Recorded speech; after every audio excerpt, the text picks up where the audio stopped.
চীন সফরের দ্বিতীয় দিনে বেইজিংয়ের ঝংনানহাই কমপ্লেক্সে প্রেসিডেন্ট শি জিনপিংয়ের সঙ্গে দ্বিপাক্ষিক বৈঠকের ফাঁকে চীনের আতিথেয়তা ও সৌন্দর্যের ভূয়সী প্রশংসা করেছেন মার্কিন প্রেসিডেন্ট ডোনাল্ড ট্রাম্প।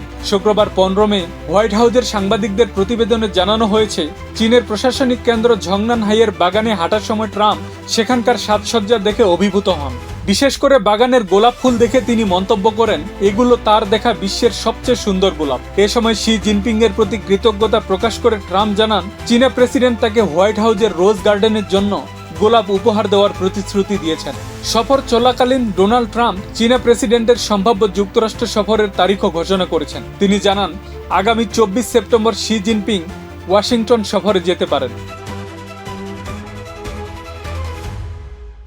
বৈঠকের অংশ হিসেবে শুক্রবার দুই নেতা একটি রাজকীয় ও কার্যকরী মধ্যাহ্নভোজে অংশ নেন। হোয়াইট হাউস সূত্র জানিয়েছে, খাবারের আয়োজনে সেদ্ধ শুকুরের মাংস, শ্রিম্প ডাম্পলিং, গরুর মাংসের পুরভরা পাউরুটি সহ বিভিন্ন ধরনের মিষ্টান্নও ছিল।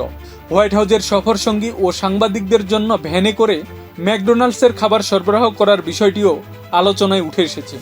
শি জিনপিং ও ডোনাল্ড ট্রাম্পের এই ব্যক্তিগত ঘনিষ্ঠতা এবং আতিথেয়তা বিনিময়ের বিষয়টি আন্তর্জাতিক গণমাধ্যমে বিশেষভাবে গুরুত্ব পাচ্ছে। যদিও বাণিজ্য ও তাইওয়ান ইস্যুতে দুই দেশের মধ্যে গভীর মতপার্থক্য বিদ্যমান, তবে এই সফরের মাধ্যমে সম্পর্কের বরফ গলতে শুরু করেছে বলে ধারণা করা হচ্ছে। আব্দুস সালাম, প্রজন্ম 24।